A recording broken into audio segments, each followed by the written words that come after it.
यदा यदा हि धर्मस्य ग्लानिर्भवति भारत अभ्युत्थानमधर्मस्य तदात्मानं सृजाम्यहं परित्राणाय साधूनां विनाशाय च दुष्कृतां धर्म संस्थापनार्थाय संभवामि युगे युगे। जगन्नाथ आज छुआ आलोचना करवा मालिकार भितरी कथा कहांती से जगन्नाथ बुझीगला। जय जगन्नाथ।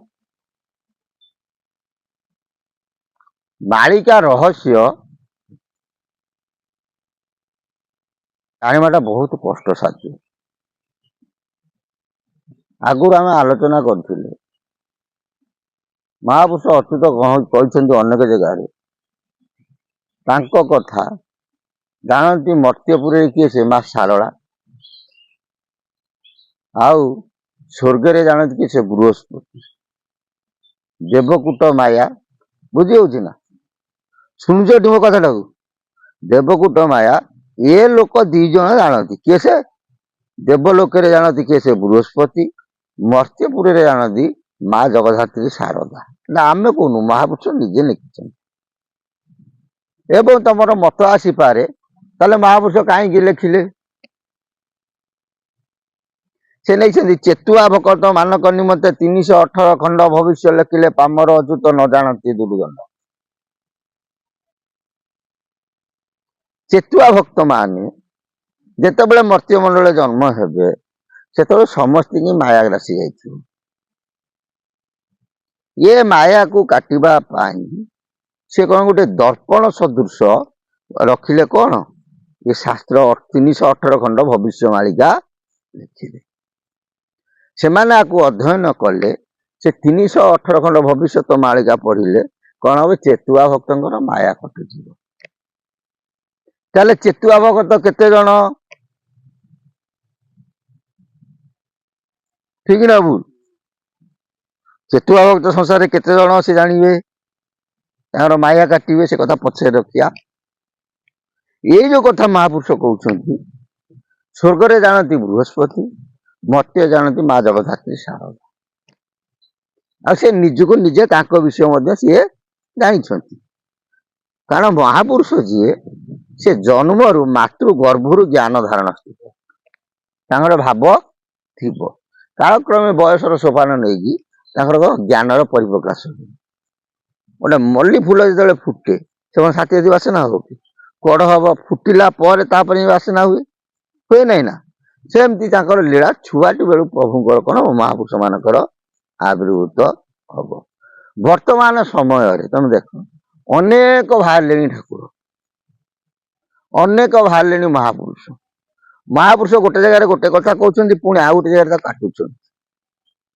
लेखार कहते ये कथा गुप्त जमी तुम कहती जाजनगर विषय महापुरुष अनेक स्थान को कहते गुराक सब जाजनगर पुणी से सब काटिदेले बुझी हो ना जाजपुर कहते जाजनगर भुवनेश्वर कहते जाजनगर कमलपुर कहते जाजनगर खरसुआ कूल एमती अनेक 32-33 महापुरुष कहते जाजनगर प्रमाण देखते सेगुड़ा सब जाक से सब काटिदेले शिवकल्प शास्त्र देखिए से टोटाल काटी कहले उत्कल देश में जाजनगर भूमि अटई गुपत ठाव नित्य भक्त मान दिन गणुवे मारकंड प्रिय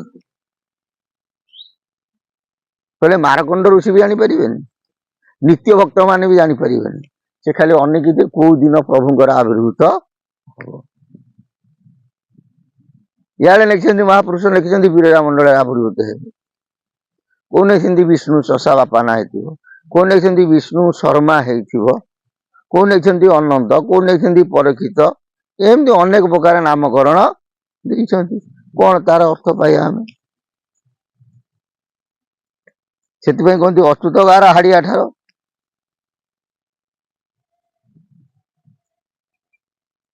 ए भूल कहलु कहते अच्युत ठार हाड़िया गार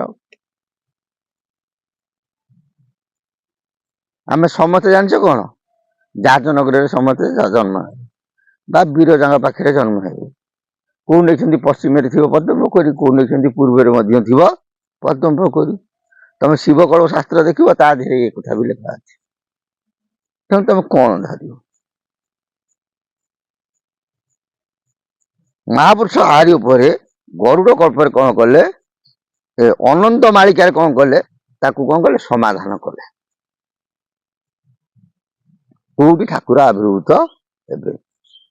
କହିଲେ ହରିହର କ୍ଷେତ୍ରରେ ଜନ୍ମ ନୋହିଲା ସଂସାରେ ପଡିବ ହୁରି, ବିରଜା କ୍ଷେତ୍ରରେ ଭକ୍ତ ଖୋଜୁଥିବେ ଜନ୍ମିଛନ୍ତି ବନମାଳି। ସେମିତି କଳଙ୍କି ଲୀଳା ହେଇନାହିଁ। ପ୍ରଭୁ ଯେତେବେଳେ ଆବିର୍ଭୂତ ହେବେ ସେ ସମୟ ଅଛି, କିନ୍ତୁ ଇଏ ବହୁତ ଦିନ ହେଲା ଆଗରୁ ଚାଲିଲାଣି ଏ କଳଙ୍କି ଲୀଳା। କାରଣ ଆମ ଛୁଆ ବେଳୁ ଆମେ ଶୁଣିଛୁ କଳଙ୍କି ଠାକୁର ଆବିର୍ଭୂତ ହେଲେଣି। ଅନେକ ମହାପୁରୁଷ ମଧ୍ୟ କଳଙ୍କି ରୂପରେ କଣ ହେଇଛନ୍ତି, ପୂଜା ପାଇଛନ୍ତି, ସେମାନେ ଦେହ ଛାଡିକି ଗଲେଣି। ଆମେ ବି ଅଧା ବୁଢା ହେଲେଣି, ଆମେ ବି ଶୁଣି ଆଉଛୁ। କିନ୍ତୁ ସେତେବେଳେ କମ ଥିଲା, ବର୍ତ୍ତମାନ ବହୁତ ଠାକୁର ବାହାରିଲେଣି। ମହାପୁରୁଷ ସେଥିପାଇଁ କହିଲେ ହରିହର କ୍ଷେତ୍ରରେ ଜନ୍ମ ନୋହିଲା ସଂସାରେ ପଡିବ ହୁରି। ହେ ବାବୁ ରାମ, ହରିହର କ୍ଷେତ୍ରରେ ଜନ୍ମ ନୋହିଲା, ଜନ୍ମ ହେବେ ନାହିଁ ବୋଲି ସଂସାରରେ ହୁରି ପଡିବ। ସମସ୍ତେ କହିବେ ହରିହର କ୍ଷେତ୍ରରେ ଠାକୁର ଜନ୍ମ ହେବେ ନାହିଁ। କୋଉଠି ଜନ୍ମ ହେବେ ନା ବିରଜା କ୍ଷେତ୍ରରେ ଭକ୍ତ ଖୋଜୁଥିବେ ଜନ୍ମିଛନ୍ତି ବନମାଳି। କହିଲେ ବିରଜାଙ୍କ କ୍ଷେତ୍ରରେ ବା ବିରଜା ମଣ୍ଡଳରେ ଭକ୍ତ ମାନେ ଖୋଜୁଥିବେ କଣ, ବନମାଳି ପ୍ରଭୁ ଜନ୍ମଗ୍ରହଣ କରିଛନ୍ତି। କହିଲେ ଗୁପତ ଭୂଇଁରେ ଖେଳ ଖେଳୁଥିବେ ମଦନ ଗୋପାଳ ହରି, ଚେତୁଆ ଭକତ ଚେତନା ପାଇବେ ଅନନ୍ତ ମହିମା ବୋରି। କହିଲେ ଚେତୁଆ ଭକତ ଚେତି ନ ପାରିବେ ଅନନ୍ତ ମାୟା ଆବୋରି। ଦେଖ, କହିଲେ ଗୁପତ ଭୂଇଁରେ ଖେଳ ଖେଳୁଥିବେ ମଦନ ଗୋପାଳ। କହିଲେ ଠାକୁର ଯେତେବେଳେ ଆସିବେ, ଠାକୁର ତ ଆଉ ଶଶରରେ ଆସିବେନି, ନର ଅଙ୍ଗରେ ପରିପ୍ରକାଶ ହେବେ, ଯଥା ଗୋଟେ ସିଦ୍ଧ ଅଙ୍ଗରେ ବିଶ୍ରାମ କରିବେ। ସେ କୋଉଠି, ଗୁପତ ଭୂଇଁରେ ଖେଳ ଖେଳୁଥିବେ ମଦନ ଗୋପାଳ ହରି। ସେ ଏମିତିଆ ଜାଗାରେ ଆବିର୍ଭୂତ ହେବେ, ତାଙ୍କୁ କେହି ଜାଣିପାରିବେ ନାହିଁ। ଚେତୁଆ ଭକତ ଚେତି ନ ପାରିବେ ଅନନ୍ତ ମାୟା ଆବୋରି। କହିଲେ ସେ ସମୟରେ ଚେତୁଆ ଭକ୍ତ ମାନେ ମଧ୍ୟ ଚେତି ପାରିବେ ନାହିଁ। ଅନନ୍ତ ମହିମା ଆବୋରି ବା ଅନନ୍ତ ମାୟା ଆବୋରି। ଗୋଟା କହନ୍ତି ନା, ଜାମାୟା ଦେବ୍ୟ ଗୋଚର କାହୁଁ ଜାଣିବେ ନରଛା। ଯୋଉ ପ୍ରଭୁଙ୍କ ମାୟାକୁ ସଂସାରରେ କେହି ଜାଣିପାରିବେନି, ତାକୁ ନର କଣ ଆମେ ଜାଣିବା? ଠିକ ନା ଭୁଲ? ମୁନି ଋଷି ଯେତେବେଳେ ନ ଜାଣିପାରିବେ ମତିଭ୍ରମ ହେଇକି, ଆମେ ସାଧାରଣ କଳିଯୁଗର ମାନବ, ଆମେ କଣ ତା ମାୟା ଜାଣିବା?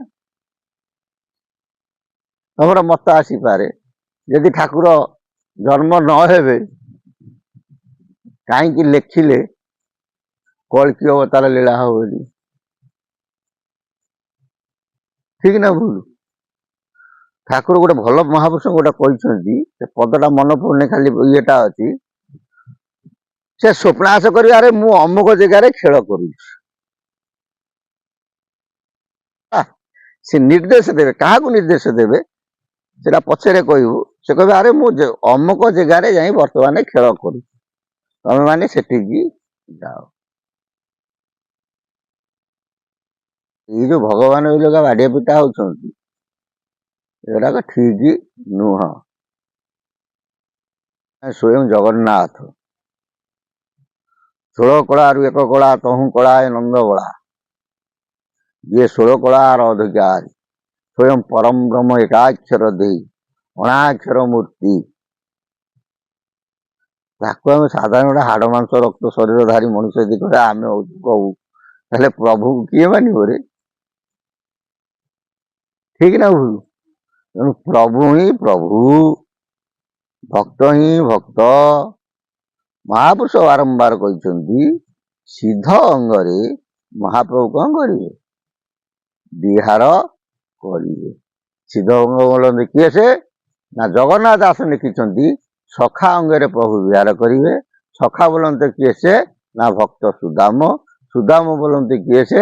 ନା ସ୍ୱୟଂ ଅଚ୍ୟୁତାନନ୍ଦ ମହାପୁରୁଷ। ହେଲା। ତମେ ଦେଖିବ ଅର୍ଖିତ ଦାସ ଲେଖିଛନ୍ତି ବଳଦେବ ଯେତେବେଳେ ଯଜ୍ଞ କରିବେ କୋଉଠି ଶିଆଳଦାରେ ତାହେଲେ ଲେଖିଛନ୍ତି ଗୋଟେ ଜିନିଷ। ଫେର ସେଇ ଅର୍ଖିତ ଦାସ କହିଛନ୍ତି ବଳଦେବ ଯଦି ଆବିର୍ଭୂତ ହେଇଥିବ ଜନ୍ମ ହେବେ ଫେର କାହିଁ ଲେଖିଲେ ଅଚ୍ୟୁତ କନ୍ଧରେ ବଳଦେବ ଯେ ରହିବେ ନେଖିନାହାନ୍ତି ନା। ତେଣୁ ତାଙ୍କର ଲୀଳା ଗୋଟାଏ ବିଚିତ୍ର। ସେ ଯାହା ହଉ ଏଠି ମହାପୁରୁଷ କହୁଛନ୍ତି ଗୁପତ ଭୂଇଁରେ ଖେଳ ଖେଳୁଥିବେ ମଦନ ଗୋପାଳ ହରି ଚେତୁଆ ଭକତ ଚେତି ନ ପାରିବେ ଅନନ୍ତ ମାୟା ଆବରି। ଅନନ୍ତଙ୍କର ମାୟାକୁ ଚେତୁଆ ଭକ୍ତ ମାନେ ମଧ୍ୟ ଚେତିକି ପାଇବେ ନାହିଁ। ତାର ମାୟା ଏକା ସେହି ବାବୁ ଜାଣେ ଆନକେ ଜାଣିବ ରହି କଳି ଯୁଗ ଅଟେ ମହାଭୟଙ୍କର ଏଣୁ ଲୀଳା ଗୁପ୍ତ କହି। ବୋଲେ କଳିଯୁଗ ହଉଛି ଗୋଟେ ଭୟଙ୍କର। ଏ ଯୁଗରେ ସମସ୍ତେ କହିବେ ଆମେ ହଉଛୁ ପ୍ରଭୁ। ତେଣୁ ପ୍ରଭୁ ବାସ୍ତବ ମତରେ ସେ ଗୁପ୍ତରେ ଆସିବେ ଲୀଳା ଖେଳା କରିବେ ବୋଲି ମହାପୁରୁଷ ଅନନ୍ତ ମାଳିକାରେ ଏ କଥାକୁ ଆମ ମାନଙ୍କୁ ଚେତନା ଦେଇଛନ୍ତି। ଆଉ ତମ ମାନଙ୍କୁ ସଦା ସର୍ବଦା କହୁଛୁ ମନେ ରଖିଥାଅ ସଦା ସର୍ବଦା ସେ ପ୍ରଭୁଙ୍କ ପାଖରେ ଆତ୍ମସମର୍ପଣ ହେଇଗଲା। ବର୍ତ୍ତମାନ ଗଣ୍ଡା ଗଣ୍ଡା ଠାକୁର ବାହାରିଲେଣି ସେ ଗଣ୍ଡା ଗଣ୍ଡା ଠାକୁରଙ୍କୁ ଜୁହାର ତାଙ୍କ ପଦ ଚରଣକୁ ଜୁହାର। କାରଣ ଆମର କାହାକୁ ସମାଲୋଚନା କରିବା କଥା ନୁହଁ। କାରଣ ପ୍ରଭୁ କାହାଦେହରେ କେମିତି ବିହାର କରୁଛନ୍ତି ଯିଏ ଯାହା କରିବ ସେ ତା ପାଇବ। ଠିକ ନା ଭୁଲ? ସଦା ସର୍ବଦା ସେଇ ପ୍ରଭୁ ଜଗତର ନାଥ ଜଗନ୍ନାଥଙ୍କ ପଦରେ ମନେ ରଖ ଏବଂ ନିଜ କର୍ମ ସମ୍ପାଦନ କର। ଆଉ ମନେ ରଖିଥା ଗୁରୁ କୃପା ହିଁ କେବଳମ୍। ଗୁରୁ କୃପା ଯଦି ହେଲା ପ୍ରଭୁଙ୍କର ନିଶ୍ଚିନ୍ତ ଆଶୀର୍ବାଦ ମିଳିବ। ଯଦି ଗୁରୁ କୃପା ନ ହେଲା ଏମିତି 7 ଜନ୍ମ ଚାଲିଯିବ ପ୍ରଭୁଙ୍କ ଆଶୀର୍ବାଦ ମିଳିବା ବହୁତ କଷ୍ଟ। ଜୟ ଜଗନ୍ନାଥ। ସେ ପ୍ରଭୁଙ୍କ ସଦିଚ୍ଛା ପୂର୍ଣ୍ଣ ହଉ ବୋଲ ଆନନ୍ଦେ ଗବାର ହରି।